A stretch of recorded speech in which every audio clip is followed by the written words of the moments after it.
Continuation ఉంటే మనకి charter చట్టాలలో 4th చట్టం అండి. సో మనకి 4th చార్టర్ చట్టం ఏమున్నాయి మనకి ఇక్కడ? 4th చార్టర్ చట్టం 20 years తర్వాత వచ్చేది 1813 చార్టర్ చట్టం. సో 1813 చార్టర్ చట్టం, ఓకేనా? సో మరి 1813 చార్టర్ చట్టం ఏం ప్రవేశపెడుతున్నారు ఇక దీని నుండి అంటే నెంబర్ 1 కంపెనీ హక్కులను 20 సంవత్సరాలకు పొడిగించారు. కంపెనీ వ్యాపార హక్కులను 20 సంవత్సరాలకు పొడిగించారు. నెంబర్ 2 ఉపయోగితావాద విద్య అంటాం. సో విద్యా వ్యాప్తికి 1,00,000 రూపాయలు కేటాయించారు. సో 1,00,000 రూపాయలు కేటాయించారు. విద్యా వ్యాప్తికి 1,00,000 రూపాయలు కేటాయించారు. అలాగే క్రిస్టియన్ మిషనరీలను దేశంలోకి అనుమతించారు.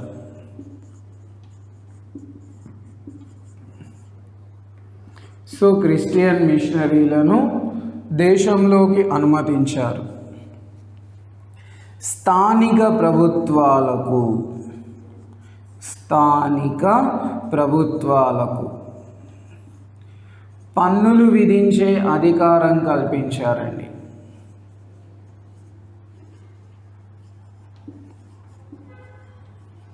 సో స్థానిక ప్రభుత్వాలకు పన్నులు విధించే అధికారం కల్పించారు. సో మరి ఇవి ఈ చట్టం ద్వారా ప్రవేశపెట్టిన ముఖ్యమైన అంశాలు అని చెప్పవచ్చు. సో చార్టర్ చట్టాలలో నెంబర్ 1 విద్యా వ్యాప్తికి 1,00,000 రూపాయలు కేటాయించారు. ఎందుకు? మనల్ని విద్యావంతులను చేస్తే వాడికి ఏమొస్తుంది చెప్పండి? మనల్ని విద్యావంతులను చేస్తే వాడికి వచ్చే ప్రయోజనం ఏంటి? సో కంపెనీకున్న ఏకస్వామ్య హక్కులను రద్దు చేసి, సో కంపెనీకి కల్పించబడిన ఏకస్వామ్య హక్కులు రద్దు చేసి స్వేచ్ఛా వాణిజ్యాన్ని ప్రవేశపెట్టారండి. స్వేచ్ఛా వాణిజ్యాన్ని ప్రవేశపెట్టారు. సో ఈ చట్టం ద్వారా తీసుకువచ్చిన మార్పులు ఇవి. మరి మనల్ని విద్యావంతులను చేస్తే వాడికి వచ్చే ఉపయోగం ఏంటి? 1 అంటే అటెండర్ స్థాయి ఉద్యోగాలు, ఇళ్లల్లో పని మనిషి ఉద్యోగాలు, అలాగే శ్రమ అధికంగా ఉన్న కార్మిక ఉద్యోగాలు. కంపెనీలో పనిచేయడానికి అటెండర్లు కావాలి, కార్మికులు కావాలి, అలాగే పిఏలు, పర్సనల్ అసిస్టెంట్ వంటి ఉద్యోగాలకి భారతీయులను ఉపయోగించుకోవాలి. మరి స్థానికంగా ఉన్న ప్రజలను దిగువ స్థాయి ఉద్యోగాలలో నియమించి వాళ్ళ సర్వీస్ పొందాలి అని భావించింది ఈస్ట్ ఇండియా కంపెనీ.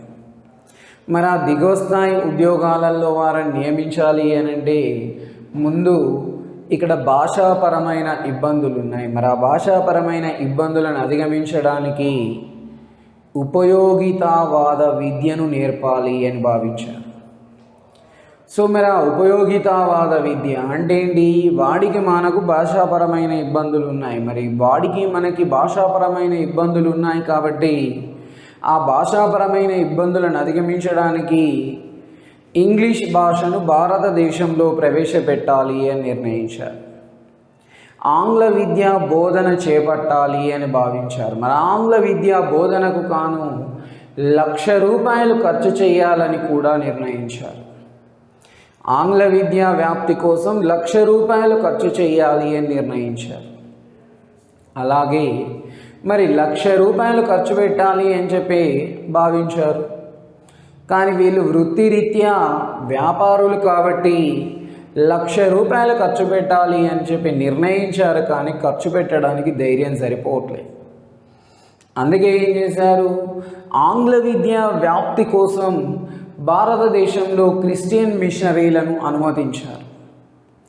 ఆంగ్ల విద్యా వ్యాప్తి కోసం భారతదేశంలో క్రిస్టియన్ మిషనరీలను అనుమతించారు. మరి క్రిస్టియన్ మిషనరీలు భారతదేశంలో ఆంగ్ల విద్యా వ్యాప్తికి కృషి చేస్తున్నాయి. ఆంగ్ల విద్యా వ్యాప్తితో పాటు క్రైస్తవ మత వ్యాప్తికి కూడా పాల్పడుతున్నాయి. ఆంగ్ల విద్యా వ్యాప్తితో పాటు క్రైస్తవ మత వ్యాప్తికి కూడా ఇవి పాల్పడుతున్నాయి క్రిస్టియన్ మిషనరీలు. కాబట్టి ఉపయోగితావాద విద్యను అభివృద్ధి పరచడానికి ఆంగ్ల విద్యా వ్యాప్తికి గాను బ్రిటిష్ ప్రభుత్వం ఇక్కడ క్రిస్టియన్ మిషనరీలను దేశంలోకి అనుమతించడం, క్రైస్తవ మత వ్యాప్తికి కూడా అనుమతి కల్పించడం జరిగింది. అలాగే స్థానిక ప్రభుత్వాలకు నూతనంగా పన్నులు విధించే అధికారాన్ని కల్పించారు. స్థానిక ప్రభుత్వాలకు నూతనంగా పన్నులు విధించే అధికారాన్ని కల్పించారు. కాబట్టి మరి స్థానిక ప్రభుత్వాలకు నూతనంగా పన్నులు విధించే అధికారం కల్పించింది ఈ చట్టం. అలాగే కంపెనీకి కల్పించిన ఏకస్వామ్య హక్కులు, మోనోపోలీస్ రైట్స్ అంటారు, మరి ఏకస్వామ్య హక్కులను రద్దు చేశారు. అలాగే భారతదేశంలో స్వేచ్ఛా వాణిజ్యాన్ని ప్రవేశపెట్టారు. ఫ్రీ ట్రేడ్ అని చెప్పి అమల్లోకి తెచ్చారు. ఇంతకీ ఏకస్వామ్యం అంటే ఏంటి? ఏకస్వామ్యం అంటే ఏంటి? బ్రిటన్లో కొన్ని వందలాది కంపెనీలు ఉన్నాయి. మరి వందలాది కంపెనీలు ఉన్నప్పటికీ ఒక ఈస్ట్ ఇండియా కంపెనీకి మాత్రమే భారతదేశంతో వ్యాపార సంబంధాలు కలిగి ఉండడానికి, వ్యాపారాన్ని నిర్వహించడానికి అనుమతి కల్పించింది బ్రిటిష్ ప్రభుత్వం. మరి కొన్ని వందలాది కంపెనీలు ఉన్నప్పటికీ ఒక ఈస్ట్ ఇండియా కంపెనీకి మాత్రమే పర్మిషన్ ఇచ్చింది. కాబట్టి తన మాతృదేశం నుండి ఈస్ట్ ఇండియా కంపెనీకి పోటీ లేదు. తన మాతృదేశమైన బ్రిటన్ నుండి ఈస్ట్ ఇండియా కంపెనీకి పోటీ లేకుండా రక్షణ కల్పించారు. మరి ఆ పోటీ లేని వాతావరణాన్ని ఏకస్వామ్యం అని తెలుగులో, మోనోపోలీస్ రైట్స్ అని చెప్పి ఇంగ్లీష్లో పిలుస్తాం. మరి అలా తన మాతృదేశమైన బ్రిటన్ నుండి తనకు ఎలాంటి పోటీ లేదు. మరి ఆ పోటీ లేకుండా ఏకస్వామ్య హక్కులు కల్పించారు. దానివల్ల ఏమైంది? కంపెనీ నిర్వహణ అస్తవ్యస్తంగా మారింది. కంపెనీ ఉద్యోగులు విపరీతమైన అవినీతికి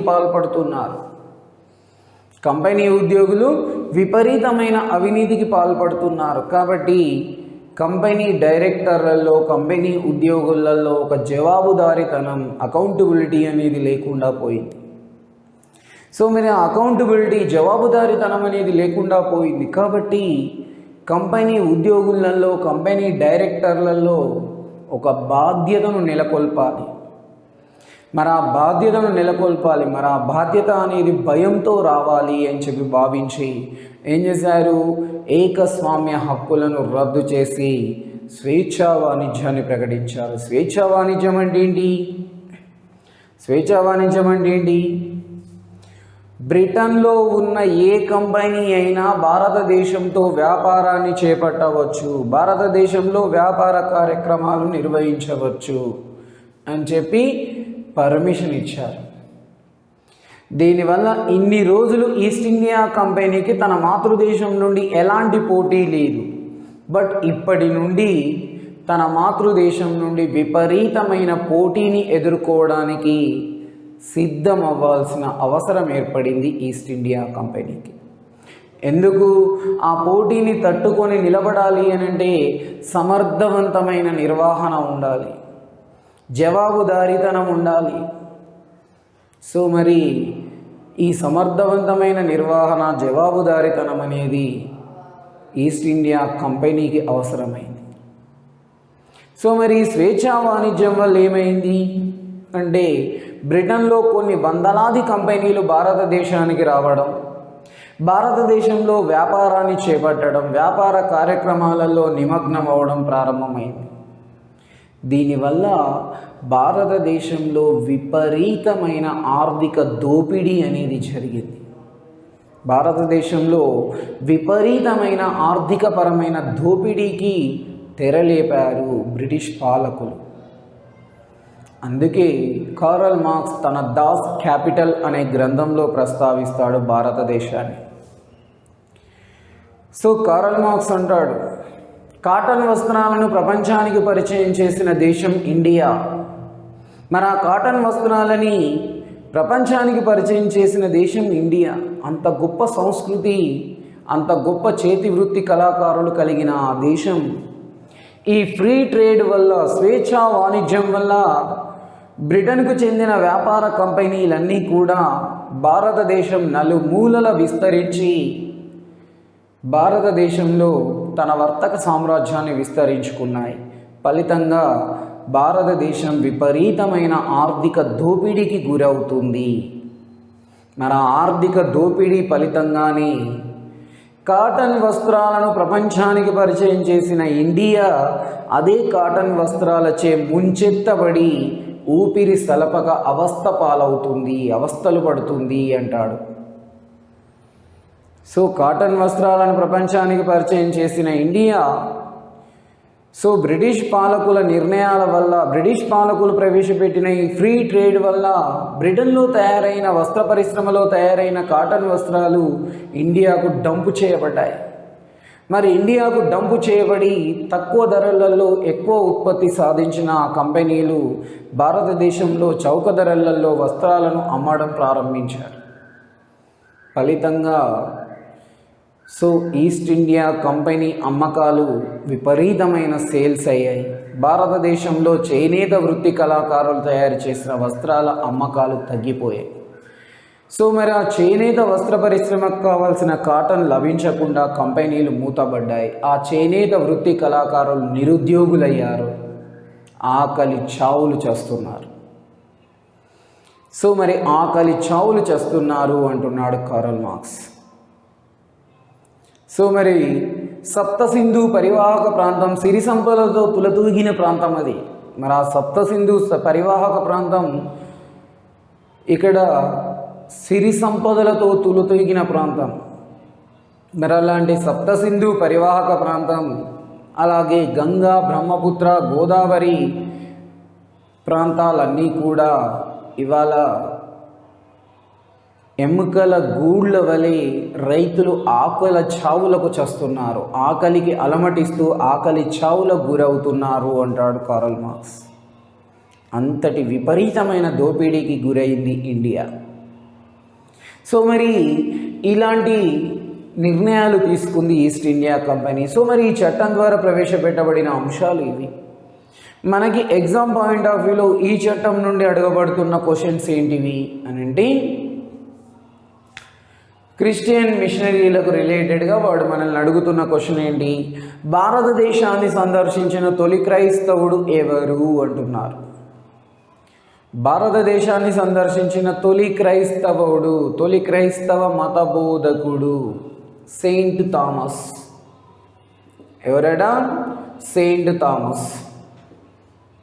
సో భారతదేశాన్ని సందర్శించిన తొలి క్రైస్తవుడు, భారతదేశానికి వచ్చిన తొలి క్రైస్తవ మత బోధకుడు సెయింట్ థామస్.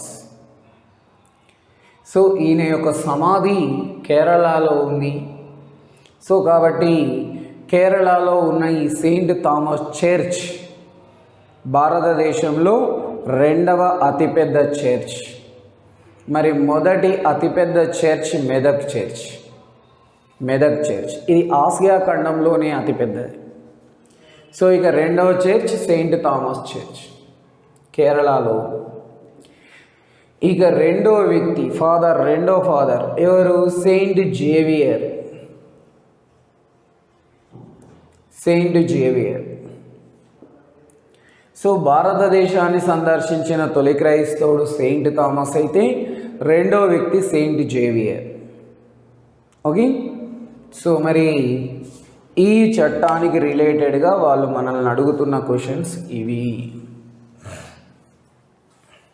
సో ఈ చట్టం తర్వాత వచ్చే చట్టం 5వ చార్టర్ చట్టం. సో 5వ చార్టర్ చట్టం ఎన్ని సంవత్సరాలకు రావాలి? ఎవ్రీ 20 years కదా. సో కాబట్టి 20 years అంటే 1833. 1833 చార్టర్ చట్టం. ఎన్నో చార్టర్ చట్టం అది? 5వ చార్టర్ చట్టం.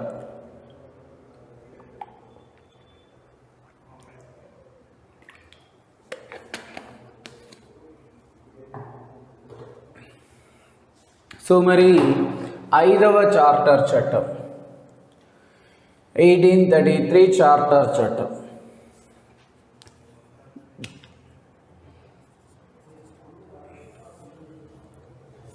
ఫిఫ్త్ వన్ ఇది. సో మరి కామన్గానే ఈ చట్టాలను ఎందుకు ప్రవేశపెడతారు అని అంటే ప్రతి 20 సంవత్సరాలకు కంపెనీ హక్కులను పొడిగించడానికి ప్రవేశపెడతారు. ప్రతి 20 సంవత్సరాలకు కంపెనీ హక్కులను పొడిగించే ఉద్దేశంతో రూపొందించబడిన చట్టాలని చార్టర్ చట్టాలు అంటాం. కాబట్టి ఆ వరుస క్రమంలోనే ఈ చట్టం కూడా వచ్చింది. సో కాబట్టి కంపెనీ హక్కులను 20 సంవత్సరాలకు పొడిగించారు. అలాగే ఇంకేం చేస్తున్నారు? Governor general of Bengal. So మరి గవర్నర్ జనరల్ ఆఫ్ బెంగాల్ని గవర్నర్ జనరల్ ఆఫ్ ఇండియాగా మార్చారండి. గవర్నర్ జనరల్ ఆఫ్ బెంగాల్ని గవర్నర్ జనరల్ ఆఫ్ ఇండియాగా మార్చారు. అలాగే గవర్నర్ జనరల్ ఆఫ్ ఇండియాకు గవర్నర్ జనరల్ ఆఫ్ ఇండియాకు శాసనాధికారం కల్పించారు. అంటే భారతదేశ అవసరాలకు సరిపడే విధంగా నూతన చట్టాలను తయారు చేసుకునే అధికారం గవర్నర్ జనరల్కు కల్పించారు.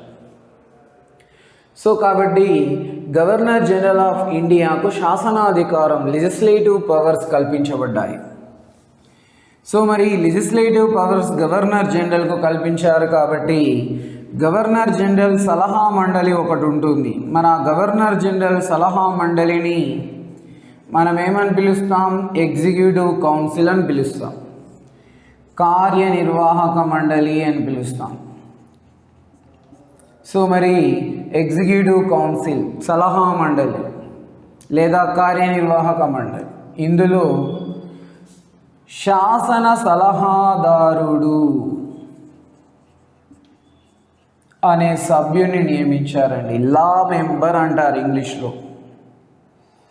సో శాసన సలహాదారుడు, law member. So governor general executive body, కార్యనిర్వాహక మండలిలో ఒక సభ్యుని నియమించారు, అతనే లా మెంబర్. శాసన సలహాదారుడు అని తెలుగులో అంటాం, ఇంగ్లీష్లో అయితే లా మెంబర్ అంటాం.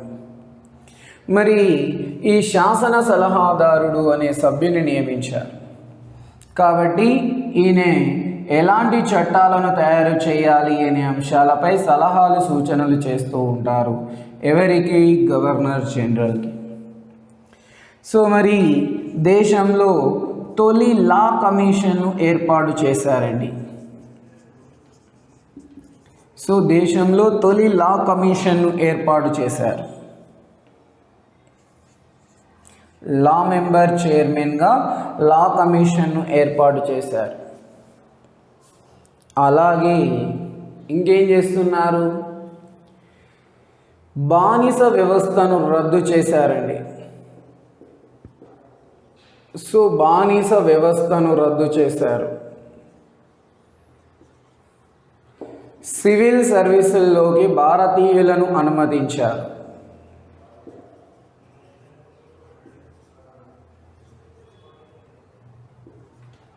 సివిల్ సర్వీసుల్లో భారతీయులను అనుమతించారు.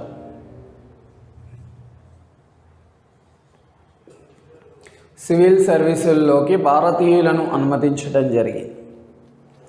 సో ఈ విధంగా బానిస వ్యవస్థను రద్దు చేశారు, కానీ అమలు కాలేదు.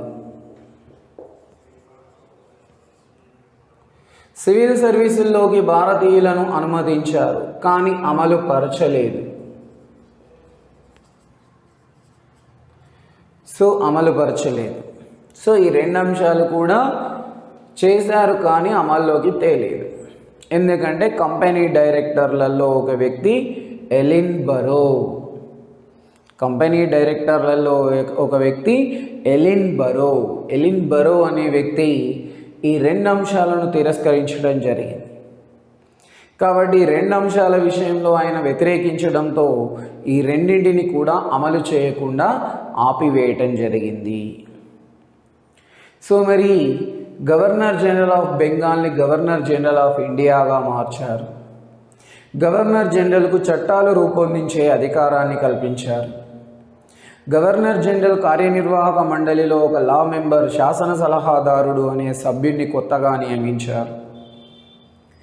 అలాగే శాసన సలహాదారుడు అధ్యక్షులుగా తొలి లా కమిషన్ను ఏర్పాటు చేశారు. బానిస వ్యవస్థను రద్దు చేశారు, కానీ అమలుపరచలేదు. సివిల్ సర్వీసుల్లోకి భారతీయులను అనుమతించారు, కానీ అమలుపరచలేదు. ఇవి ఈ చట్టం ద్వారా ప్రవేశపెట్టబడిన ముఖ్యమైన అంశాలు. మరి ఇందులో మనకు ఎగ్జామ్ పాయింట్ ఆఫ్ వ్యూలో అడుగుతున్న క్వశ్చన్స్ ఎలా ఉంటాయి?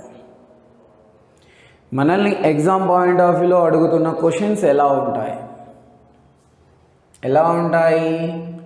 First governor general of India, last governor general of Bengal. First governor general of India, last governor general of Bengal ఎవరు అని అడుగుతాడు. William Bentinck. ఎవరట? William Bentinck. Last governor general of Bengal, first governor general of India William Bentinck. Okay, next first law member lord Macaulay.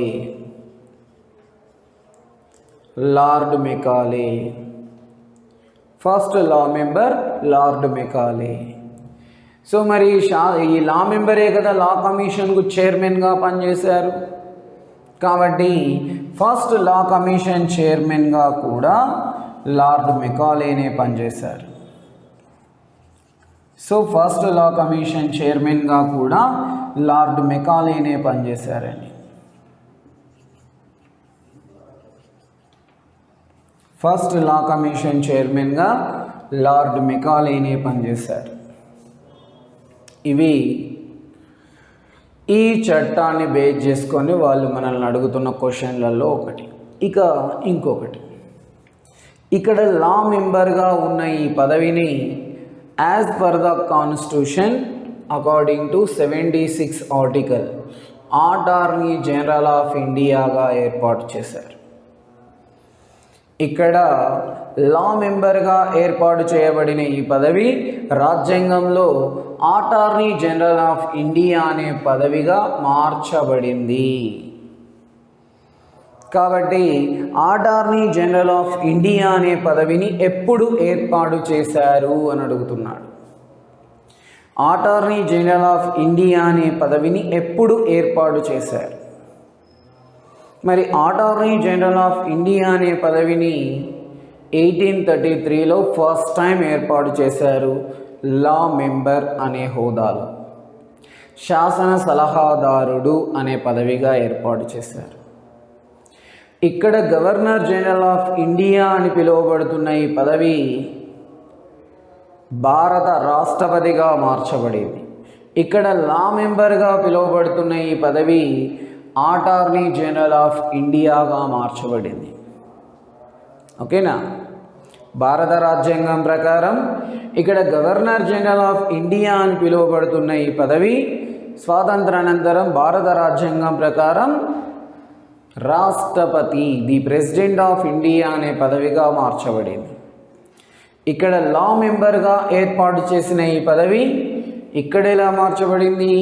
Attorney general of ఇండియాగా మార్చబడింది according to article 76. ఓకేనా? So ఇవి ఈ చట్టంలో ఉన్న అంశాలు. ఇక లాస్ట్ వన్, లా కమిషన్. స్థానిక ప్రజలైన భారతీయుల యొక్క ఆచార సాంప్రదాయాలని అధ్యయనం చేయడానికి లార్డ్ మెకాలే చైర్మన్గా లా కమిషన్ ఏర్పాటు చేశారు ఫస్ట్ టైం 1833లో. సో మరి ఫస్ట్ టైం 1833 చార్టర్ చట్టం ప్రకారం లా కమిషన్ ఏర్పాటు చేశారు. Chairman lord Macaulay. మరి లా కమిషన్ స్థానిక ప్రజలైన భారతీయుల యొక్క ఆచార సాంప్రదాయాలను అధ్యయనం చేయటానికి ఏర్పాటు చేశారు. స్థానిక ప్రజలైన భారతీయుల యొక్క ఆచార సాంప్రదాయాలను అధ్యయనం చేయటానికి దీన్ని ఏర్పాటు చేశారండి. మరి ఇప్పుడు స్వాతంత్ర అనంతరం కూడా లా కమిషన్ ఏర్పాటు చేస్తున్నారు. 1955లో ఫస్ట్ భారత లా కమిషన్ ఏర్పాటు చేశారు. MC Setalvad. First law commission chairman MC Setalvad. First law commission chairman MC Setalvad. So మరి భారత రాజ్యాంగం ఎలా అమలవుతుంది, ఆ రాజ్యాంగాన్ని కేంద్ర రాష్ట్ర ప్రభుత్వాలు ఎలా అమలుపరుస్తున్నాయి, ఏ నిబంధనలు మిస్యూజ్ అవుతున్నాయి అనేది అధ్యయనం చేయడానికి భారత లా కమిషన్ ఏర్పాటు చేయడం జరుగుతుంది. మరి భారత లా కమిషన్ రాజ్యాంగం అమలవుతున్న తీరు, కేంద్ర రాష్ట్ర ప్రభుత్వాల పనితీరును అధ్యయనం చేయడానికి ఏర్పాటు చేయబడుతుంది. తొలి భారత law commission chairman MC Setalvad. 1955లో తొలి భారత లా కమిషన్ను ఏర్పాటు చేయడం జరిగింది. 1955లో తొలి భారత లా కమిషన్ను ఏర్పాటు చేయడం జరిగింది. ఇది మనకు చార్టర్ చట్టం 1833కి సంబంధించిన వివరణ.